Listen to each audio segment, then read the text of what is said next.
Welcome to Behind the Muscle podcast. Today's guest is an IFBB Pro bodybuilder and online coach. Today's guest is Dominick Cardone. Dom, I want to welcome you to the podcast. Hey, thank you for having me, Quentin. For sure. So Dom, we're just going to dive right into a couple questions. I like to start the podcast off with all of my guests. The first question I have for you is, who are a few of your favorite bodybuilders of all time? I'm going to have to say Kai Green. We grew up right near, I grew up where we live right near each other in Brooklyn, New York. Also loved, him coming from nothing. We actually became pretty good friends when I was 18. Dorian Yates, of course, his work ethic. And for the freak fact, I'm going to have to throw in there Nassau Sabati. Awesome, man. I don't always ask everybody this, but sometimes I just feel like I want to ask it. Who are a few of the guys? It doesn't matter if it's classic physique or 212 or men's open. I don't really care, but who are a few guys, a few physiques that you really respect and appreciate, kind of that are on the circuit current day? I mean, there's quite a few. I'm going to have to say, you know what? If I'm going to give a classic, I'm going to have to say Terrence Ruffin. Me and Terrence actually turned pro together at the 2014 Nationals. He is the epitome of classic bodybuilding. Shape, symmetry, lines, conditioning. In my opinion, I would have gave him the Olympia a few times. People would argue with that because, past placings, but he's also a very, very great guy, and I think he'd be a great ambassador for that class. In the open class, I'm going to have to say, currently, who would I really, really pinpoint for that to say is one of my favorites in the open class right now?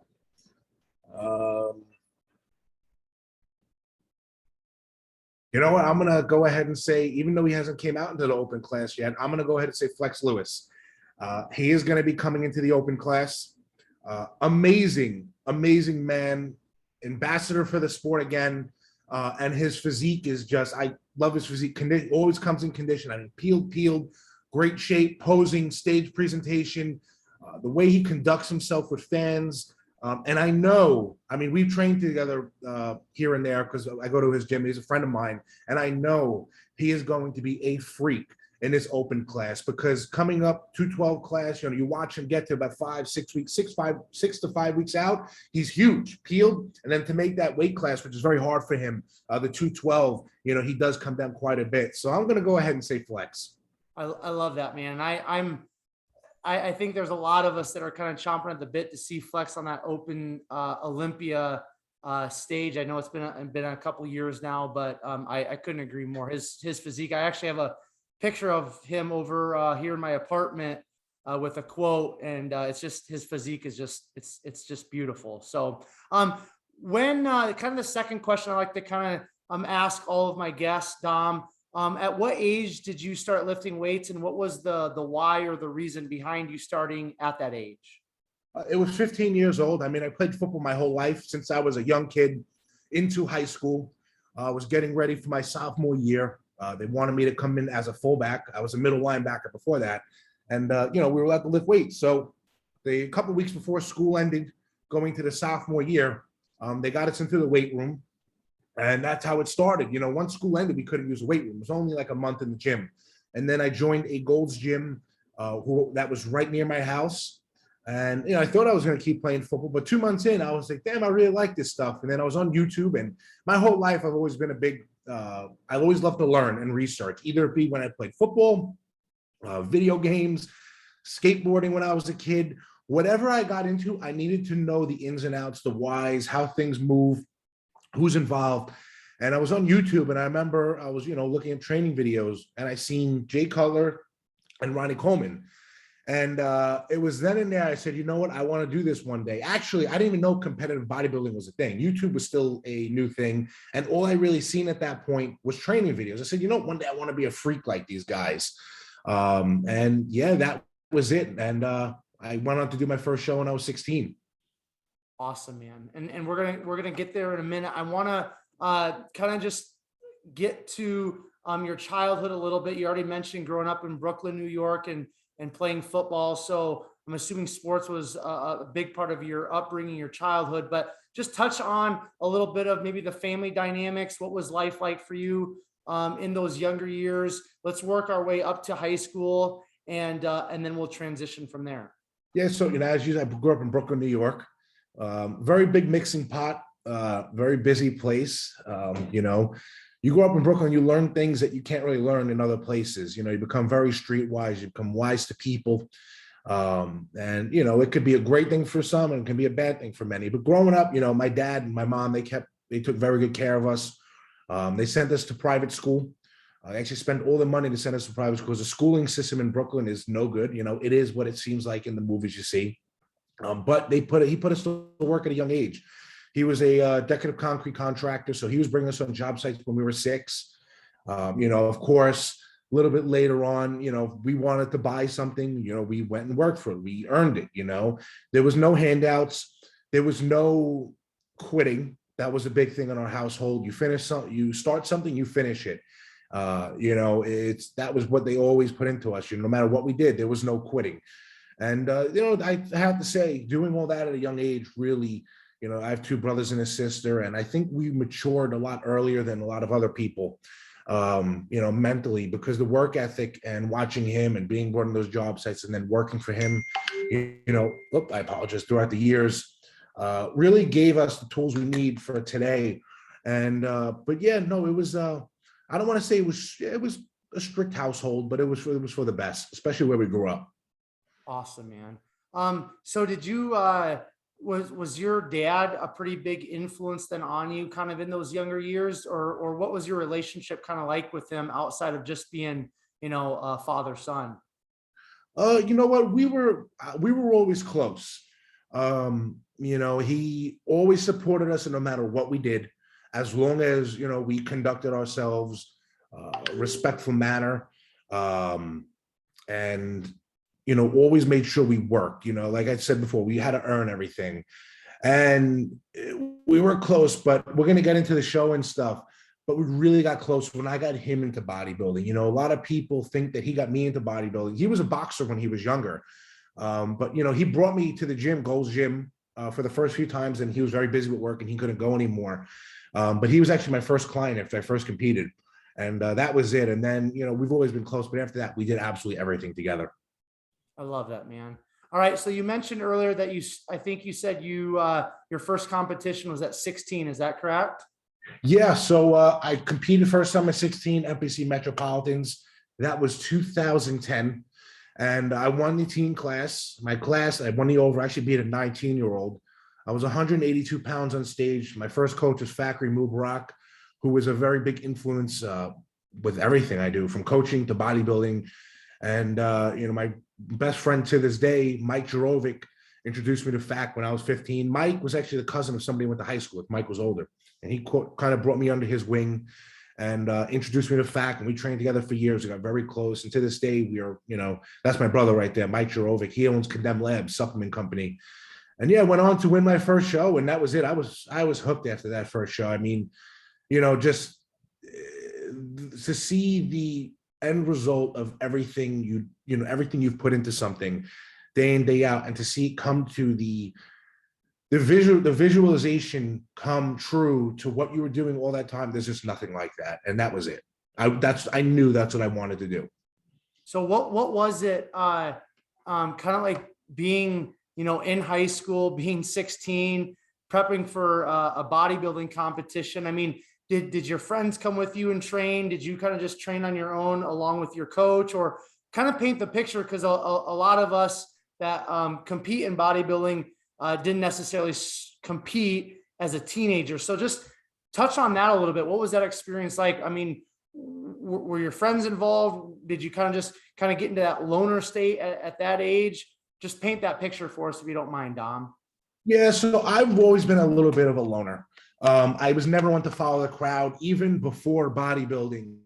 I had friends that I hung out with, but I was never hanging out in parks. I knew, I didn't want to drink. I didn't want to do drugs or get caught up in any of that. It was football, hardcore. I lived, eat, and breathe football since I was a young kid. And the same thing went into bodybuilding when I first started.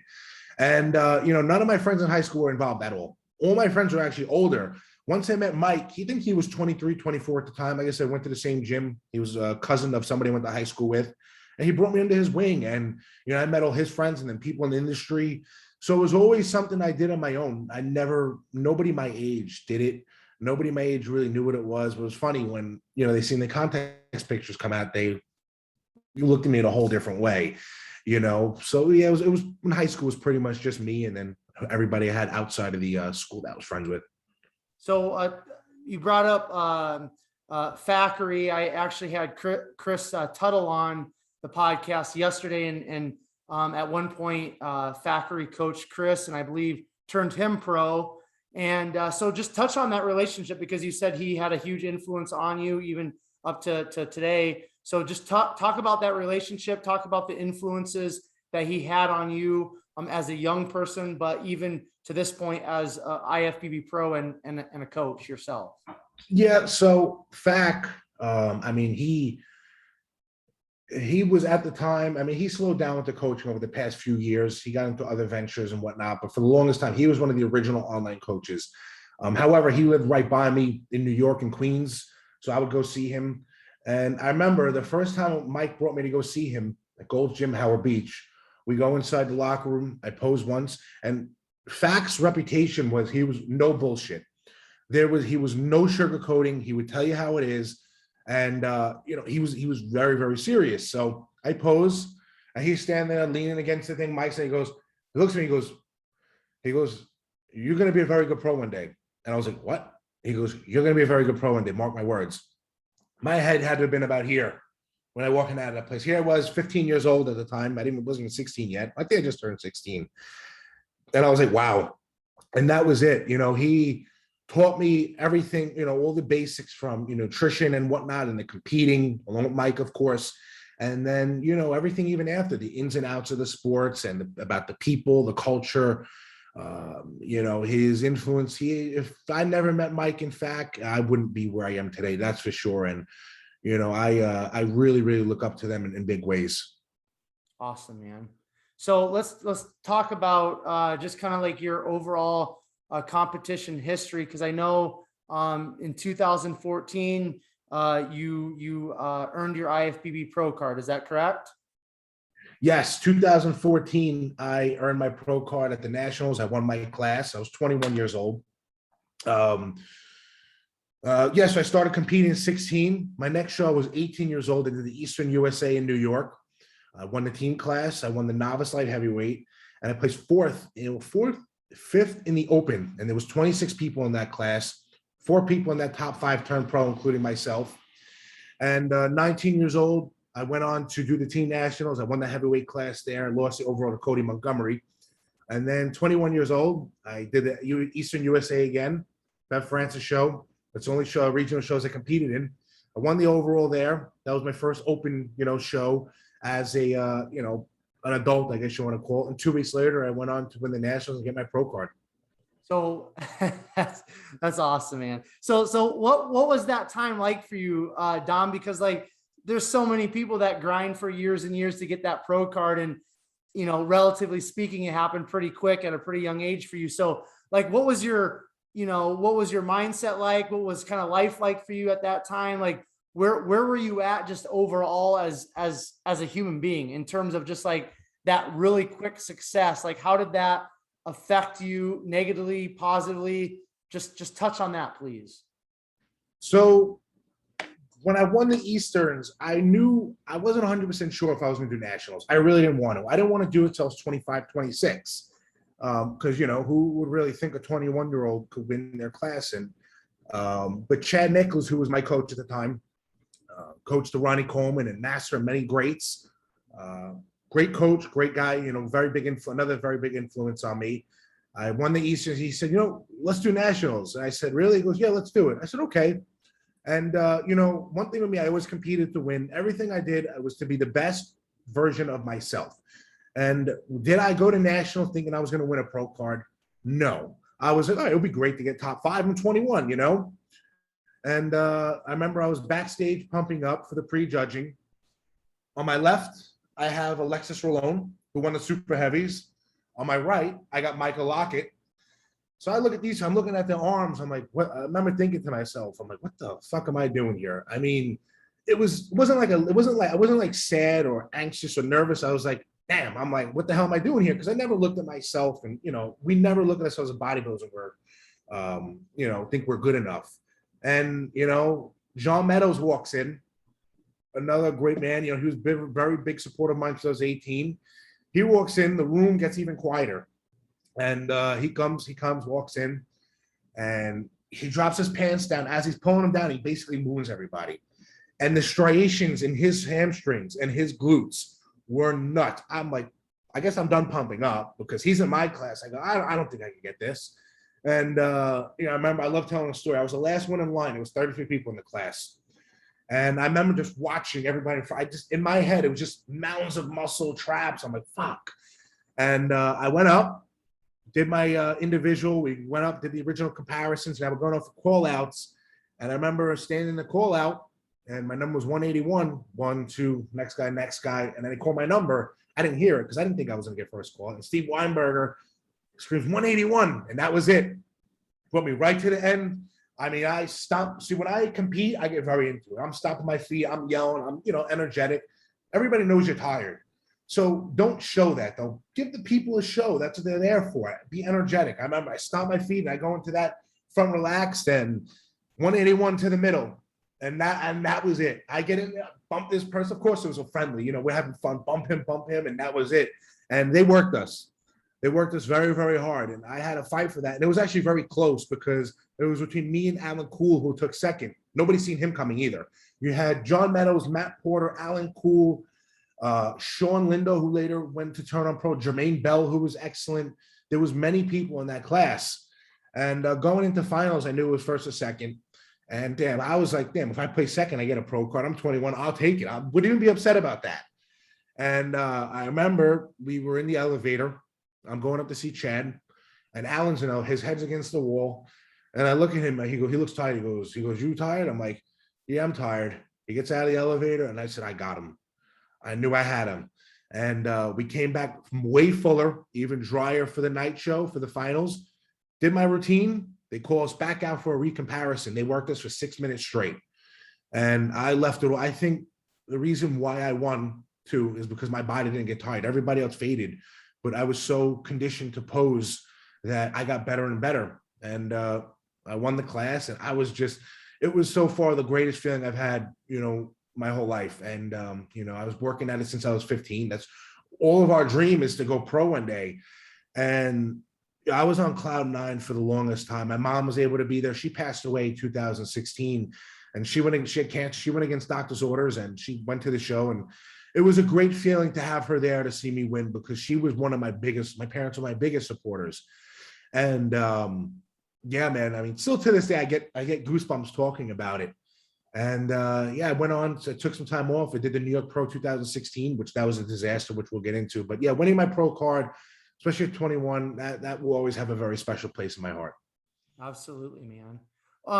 Now, being that age and having success at that age, for some people can be a great thing. Sometimes it can be a bad thing. For you personally, what did that quick, relatively speaking, success do for you? Did you have some growing up to do? Did you have some speed bumps in the road, so to speak, that you kind of had to overcome and work through? You know what? I think that at the time, I felt, looking back, it was fast, but at the time I didn't feel like it was fast, because all those years I could honestly say in my heart, Quentin, that I paid my dues. Off season, I did have my fun here, there, but there was no missed training sessions, no missed meals. I did everything to the T that I had to do. And, that all led to that moment. And I felt nobody was training harder than me. I left it all out there. Of course, I took all the steps needed, from knowing when to push, knowing when to pull back, taking care of my health.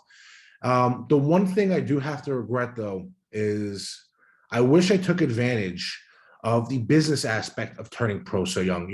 I was picked up by Blackstone Labs a little bit after that. That was my, first big contract, and social media was first starting. And I thought I was going to be the one that I could be like Dorian Yates. I could hide away. I'm just going to compete. I'm going to be great. But meanwhile, I was turning into a whole new playing field that we see today, that it was all through social media. And I wish at that time I capitalized on that, because I think, I shouldn't say regret, because I don't like to have regrets. But I do wish I capitalized on it business wise, because it could have led me to many other, great things. But you live and you learn. But yeah, I don't think I had too much growing up to do, because like I said, I grew up around older people my whole life. All my friends were older. I was working from a young age, and I was very grateful. I was very accepting of it, and I took it very well, thinking back. Excellent. Now, what was your kind of thought process when you started competing at 16? Was your kind of whole, I mean, because again, you're still in high school. A lot of kids are going to go off to college, pursue, if you want to call it, quote unquote, normal careers. Was your mindset kind of from the time you kind of stepped into bodybuilding to become a pro bodybuilder and live that life? Or were there some other thoughts about doing some other things in there somewhere? So you said when I was younger? Yeah, like, when you were in high school, when you started competing, were you kind of only focused on becoming a pro and living that life and being able to pay your bills through bodybuilding? Or, was there a period where you thought about maybe going to be a car mechanic or going to college or anything like that? Yeah, I mean, honestly, in my heart, I wanted to be a bodybuilder.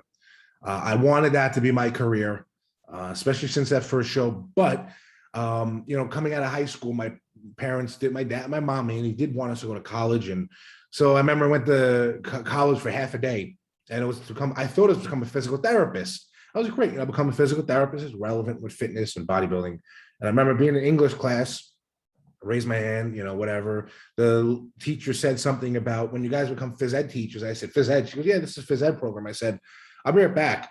And I never went back. It was actually at that time we were in the process of building, I owned a supplement store. We were in the process of, I was 18, we were in the process of building the supplement store, and I was getting ready for the Easterns when I was 18. And thankfully, I never went back.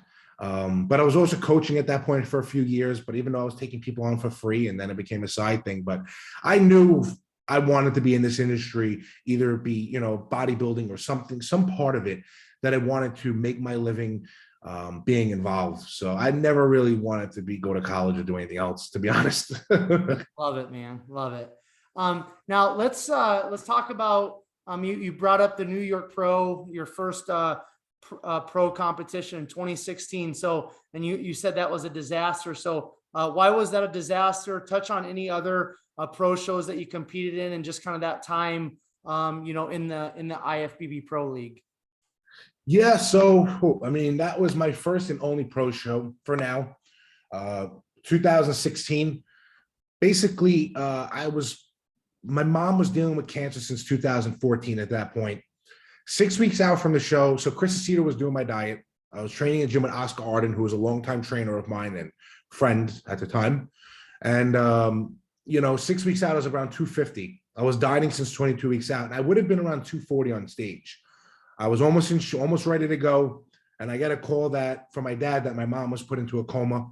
Like I said, she was dealing with leukemia, acute myeloid leukemia, AML. Go to the hospital. She was supposed to pass away that night, and ICU, coma. She actually lasted 3.5 weeks, and I prepped for the New York Pro, basically living in the hospital. Oscar would bring my meals to the city, and we're training in the city. And she passed about 2.5, 3 weeks out. And I lost a lot of weight in that hospital because we would stay awake 30 plus hours at a time. Of course, stress was beyond belief. You're getting news every day. This is happening. The kidney failure, toxic shock, this, that. She's supposed to pass away. It's just one thing after the other. It's like, yeah, that was some severe stress. And I did learn a lot about my body that time. A week out, I was around 228, but I didn't look like a good 228. It was just very drawn out. My body was very tired. I almost backed out of the show.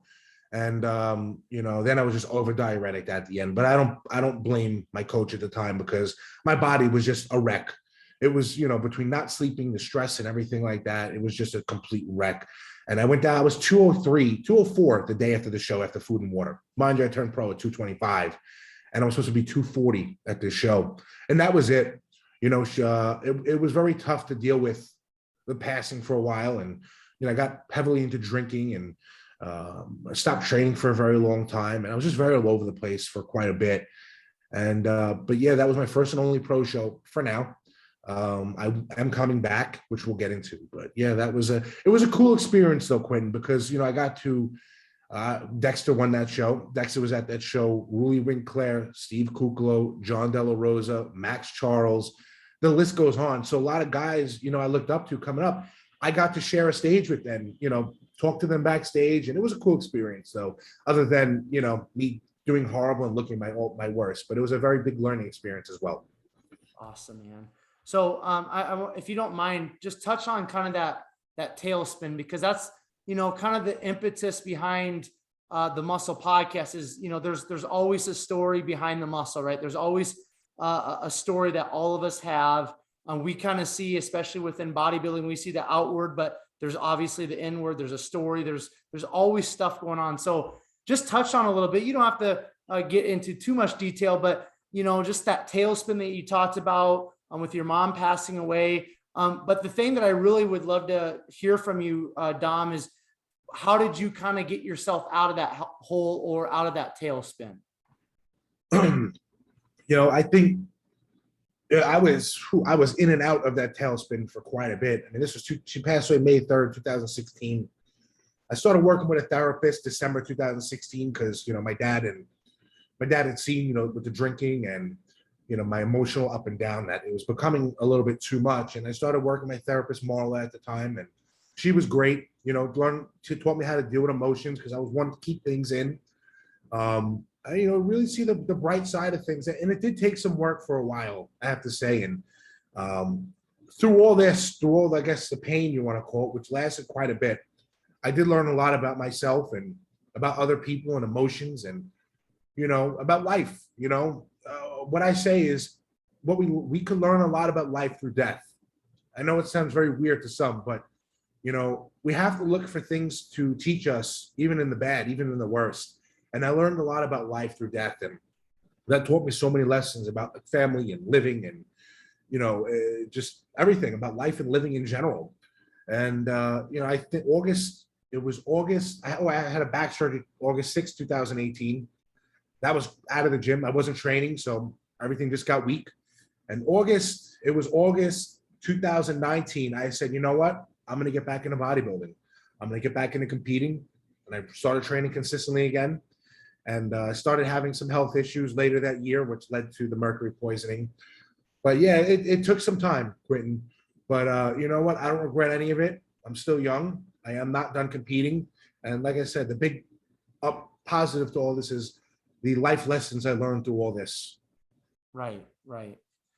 Now, you transitioned from New York out to Vegas. Why don't you touch on that? Tell us kind of why and what's up in Vegas. Obviously, anybody in the bodybuilding realm knows that it's kind of a hotbed right now, with all the different gyms and top pros that are moving there. There seems to be a lot going on there, which is exciting. But for you, first of all, why did you move there? Because I know you kind of came ahead of everybody else, so to speak. And then just talk about kind of what's up right now and just kind of that environment you get to enjoy there at the Dragon's Lair.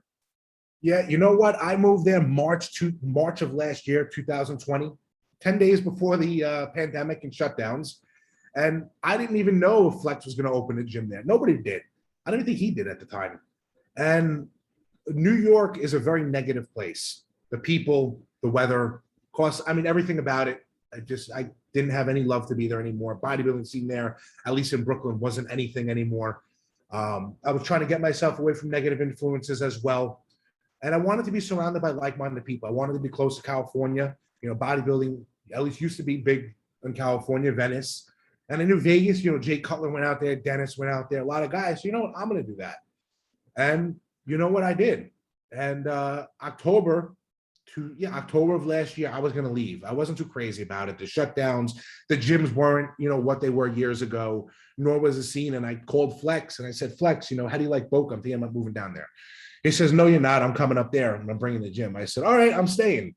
And, from there, it's been a lot different. I have to say, he brought up the Dragon's Lair, opened it to the public as it wasn't open to the public in Boca. And now everybody's, Sean Roden lives there. Stanimal lives there. You have so many people making this move to there just to be at the gym and be in the environment. And that environment, the Dragon's Lair, is something special. And, putting the environment aside for a second, the machinery is unbelievable. Arsenal strength, got some prime pieces. Everything in there was handpicked and designed to match the gym, even the layout of the gym, the paintings on the wall and whatnot. But then the environment, even if you're not a competitor, even if you just like to train and you just feel very comfortable there. Nobody there has an ego, which that would, even if somebody did have an ego, it wouldn't be accepted there. You'd be shown the front door. It's a very supportive environment. Everybody there is serious, whether they compete or don't compete or not, which you do have a lot of competitors. So it is a very, very special place. And that is the new Mecca. No disrespect to Gold's Venice, but this is it, and this is going to be it for quite some time because a lot of people have moved there already, and a lot of people are going to be coming. Right. So what is kind of the move, from New York to Vegas? I know you said you were about ready to leave, and Flex is like, "Hey, I'm coming there, so stay." But for you personally, what type of personal growth have you gone through, Dom, there in Vegas? And let's just even say since, last year when Flex said he was going to kind of move there and kind of coming into 2021, what personal growth have you gone through? What are some of the things that you've learned, not necessarily bodybuilding wise or coaching wise, but just personally? I want to hear a little bit from you in terms of just pulling back that layer to just kind of get to that personal growth side of Dom.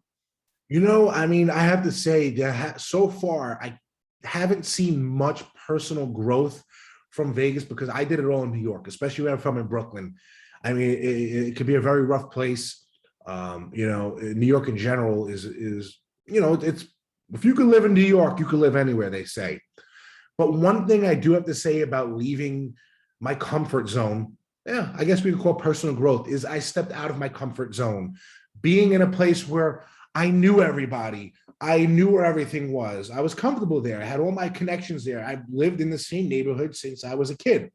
And it was all brand new to me. And, I didn't really know too many people in Vegas. I have my good friends, Andy Velchik and Mark Anthony, which, the first men's physique Olympia, they've been nothing but a big help and, welcome me to Vegas. And I met a lot of great people in Vegas, but it was learning how to step out of my comfort zone.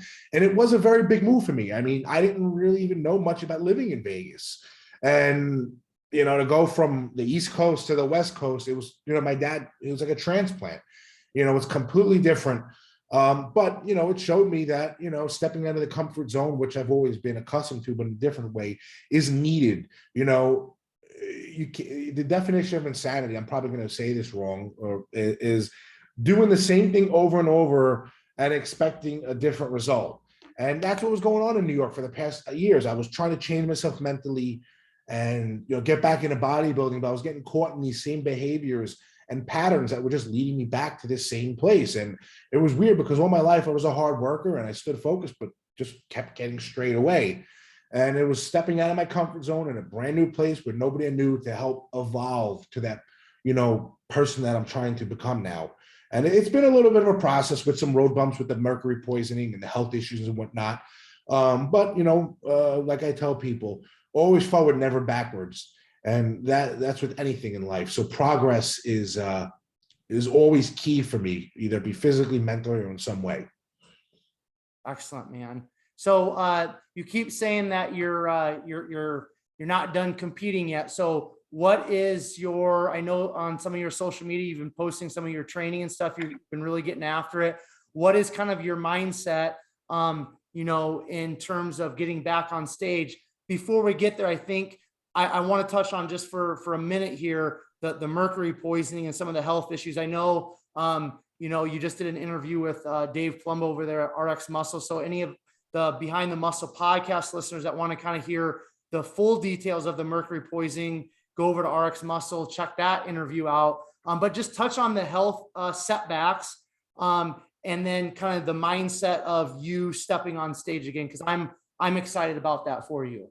Yeah, so you know what? A lot of people do think I'm done, and that's okay. I did this last time I competed was 5 years ago, but I'm not done. I'm 28 years old. I'm far from my prime. I may have taken some bumps, but yeah, like I said, I'm young. I have a very, very long time. I'm healthy aside from the mercury poisoning. I have no other issues that have gone on with me. But the mercury toxicity was a very big eye opener. Not going to get too deep into it because we're talking about other subjects, but people can go check out on RX Muscle or on my YouTube channel when it launches over the next month. But oh my God, I mean, it started late 2019 with stomach issues, diarrhea, constipation on and off. Notice my pumps were getting iffy. But after the pandemic last year, beginning of June, I noticed I wasn't getting a pump at all. Nothing in the gym. I'm like, what the hell? And normally I'm a very big responder, especially with the super supplements and stuff like that. I noticed something was off. And then came severe stomach pain, distension, bloat, bowel movements even worse, not digesting food, acid reflux, and then became the mental issues, the depression, the focus issues, the memory issues. To be totally transparent, I started getting, suicidal thoughts, suicidal ideation, they called it.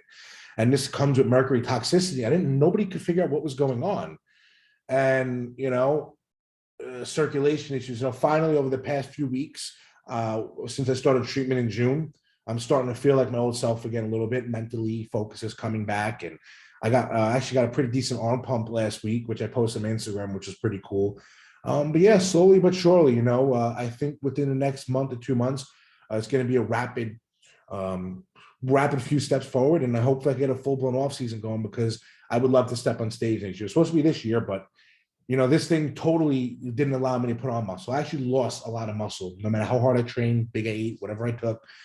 So I am shooting for next year as long as I'm, 100% ready to be my absolute best.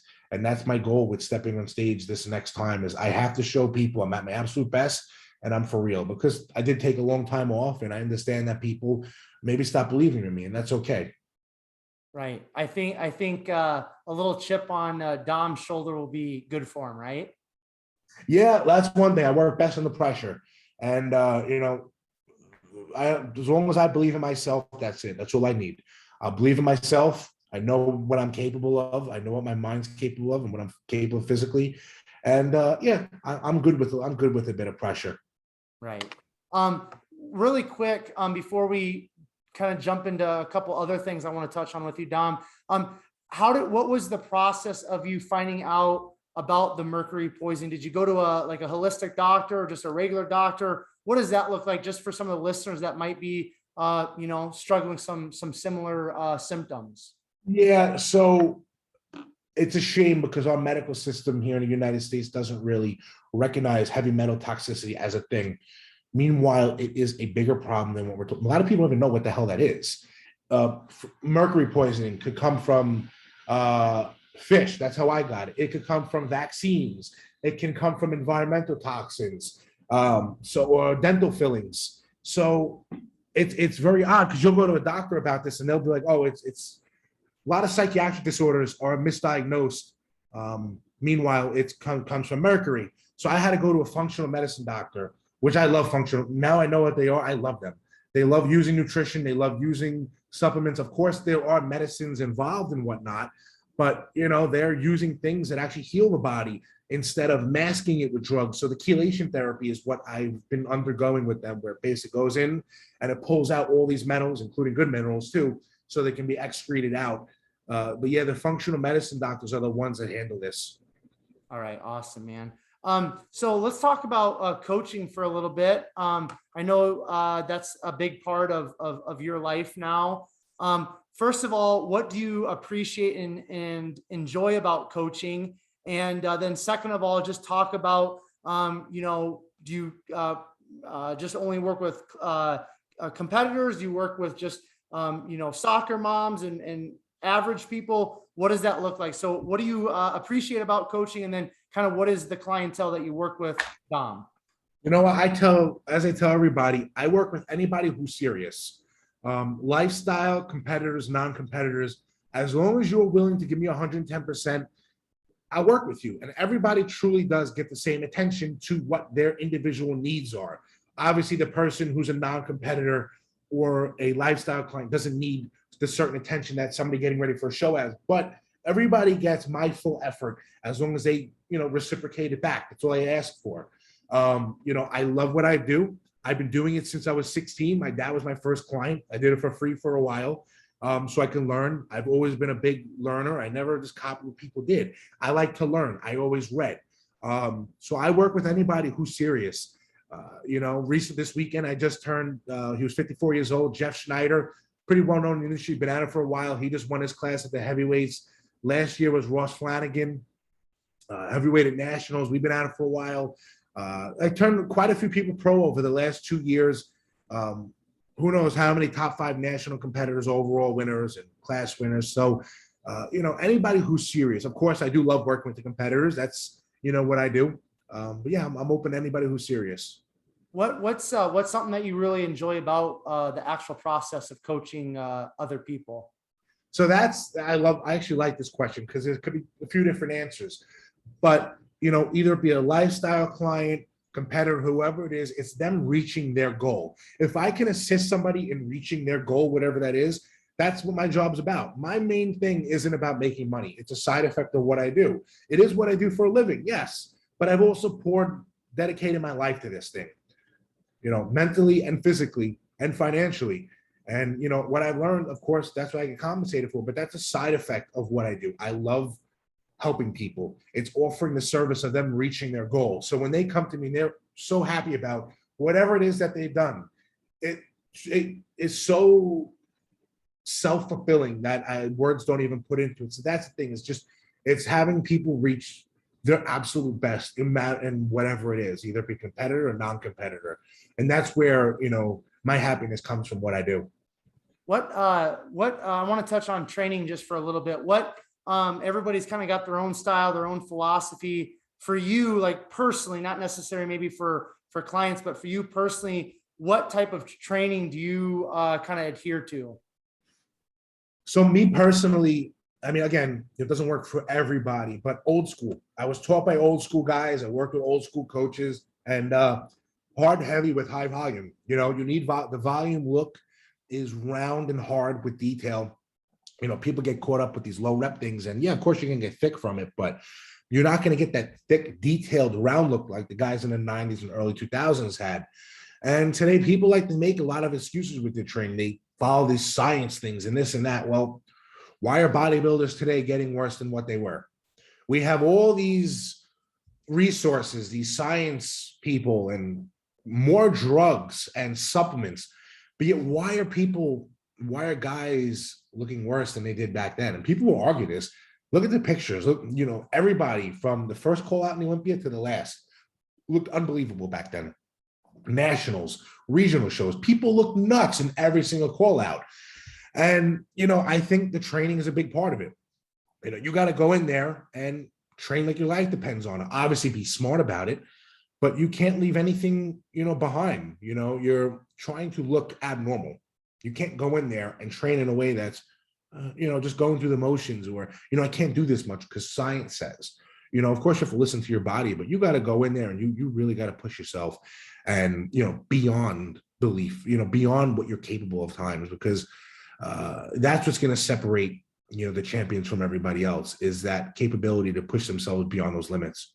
Absolutely. We're gonna wrap things up here shortly, but just talk to the young Dom out there. You started at a pretty young age, lifting and competing. So if a younger person is listening to this, Dom, and they're kind of like just getting into lifting weights and kind of, have their eye on bodybuilding, what's a piece of advice or a couple pieces of advice just from your experiences that you would say to a younger listener just getting into the game? So I have a few different points in no particular order. One is to learn. Don't just copy what other people do. If you hire a coach, don't just take that and that, learn. Buy books on nutrition, buy books on supplements, go online and read. You know what? It kills me because everybody has one of these today. We're all on social media, we're all fooling around, but yet nobody could simply just go on and, educate themselves. Just read, research, So always never stop learning. Stop thinking you know more than anybody else. The day you stop learning, the day you close your ears, eyes off is the day you die, I say. You should always look to learn. Number two is to be humble. You know, Flex Lewis, another great, again, an example, still one of the most humble people I know. And he's one of the best in the history of our sport. You know, social media fuels people's egos. And again, the ego will cause a person to die before they actually, die, leave this earth. And then three is the careers in bodybuilding pretty much don't exist anymore. There are no more, it's very rare that you find a 6-figure contract. It's extremely rare. If you think you're just going to coach and make money, think again. I just made a post on this today. Someone wants to become a coach, they should go through what everybody else went through: reading, learning, researching, taking people on for free for a while. Don't think you're just going to make money off this industry, because it's not like that. It's oversaturated in coaches. Social media has caused the marketability of bodybuilders to go way down, because they can get 50 people who just post their supplements, for free, as opposed to paying a bodybuilder. And, just don't let this sport make you lazy either, because I do see a lot of young guys who come in and, sure, is going to the gym and eating hard work. Yeah, I guess in a way. I consider it a luxury, because there's people who can't go to the gym like we do and eat all the meals we do. And, it's really not hard, to be honest. A lot of kids get involved and they get very lazy. And, I got to sleep, I got to eat, I got to train. But there's a life outside of bodybuilding. There's life after bodybuilding. And you should always have something else that you're involved in. Great. If something comes up that you're able to make a career off this, industry, awesome. But, don't get wrapped up in what it was, because it's not that anymore. Do it because you love it. Don't do it for money. If something comes out of it, great. But just make sure all your bases are covered. Awesome, man. I appreciate those. Those are some wise words. I want to ask you, I'm going to ask you about two more things here, and then we'll finish things up. You posted something here within I'd say probably the last week or so, about embracing the off season for competitors. I listened to a little bit of that. I thought that was very wise, very valuable knowledge. So if you just kind of want to touch on that a little bit, expound on what you posted on your Instagram, I would really appreciate that, Dom. Yeah, so that was a great topic. I love talking about that topic real quick. Again, I get a lot of people who come to me and they say, I want to do X show. And a lot of times you will see me on Instagram. I'm not posting people competing all the time. I want people to go on stage and win or show significant progress, because you do dump a lot of money, time, energy, and possible health into this thing. And to just compete, I don't believe in that. It's not the healthiest thing to compete. Let's be 100% honest here. And, there's these people that need a show to be motivated. Motivation is like going to the store, you buy something nice, you care about it, you forget about it at some point. That's motivation. Champions, the true champions, embrace everything.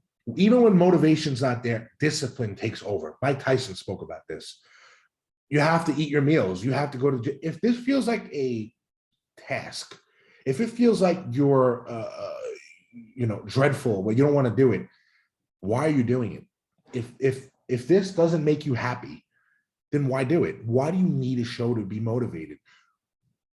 I know guys who off season lasted for years and they love it. They train, they eat because they love it. They love to see the progress. And you have to give yourself the appropriate time to show that significant progress on stage to judges, to whomever. And, unfortunately with social media and whatnot, you're going to get a lot of yes men. People, yeah, you look great, this and that. But, taking that time to improve is critical, and to do it the right way, because there's a certain look to the muscles, a certain flow to it that, that the off season that you just have to embrace it. And, using shows to have motivation is not the way to go, because you're going to get very upset after a while. You're going to do this for all the wrong reasons. You're going to do this, you're going to lose a lot of money. And, that goes even for the young guys too. Another side point, don't jump into physique or classic because you lack muscle tissue. That goes back to embracing the off season. The classic isn't there for people who lack muscle tissue. That's another thing. The criteria for that's all over the place. Physique is a different look. If you want to be a bodybuilder, embrace the off season. Take years to build a physique. And again, if that to you sounds like something you don't want to do, then maybe this isn't for you. Right on, man. Okay, last thing. or last individual I want to ask you about, Ashlyn. There's been some awesome posts lately on your Instagram. She seems like she's been a very huge bright spot in your life recently. So I just want to give you the opportunity to just talk about her and how she's really added to your life. You know, I get a little emotional when I think about it because, you know, with the mercury poisoning and everything like that, I was in a very dark place for a very long time. And, you know, it's like, I can't bodybuild. I can't grow. It's like, what the hell, you know? And she has been nothing but supportive with everything. You know, when I have had a lot of times where I get very frustrated and I get very, very upset that it's like, you know, maybe I don't look a certain way. I'm not able to bodybuild. I can't focus on tasks, simple tasks. My memory is horrible. Thank God, you know, with my clients, I have it all stored in one place so I don't forget things. And, you know, I'm not who I used to be. And that, you know, hurts, you know, it does hurt. So she has been nothing but supportive, nothing but helpful during this whole process. And, you know, she supports me. You know, she said to me, she goes, Dom, you know, if you wake up one day and say you want to be an astronaut, I will support you all the way. And, you know, either I compete or I don't compete. She's still there for me. And without her, I have to say, she has made this process a lot easier. And I will never, ever forget, you know, what she's done for me and, you know, what she still does for me because, you know, I'm not out of the woods yet.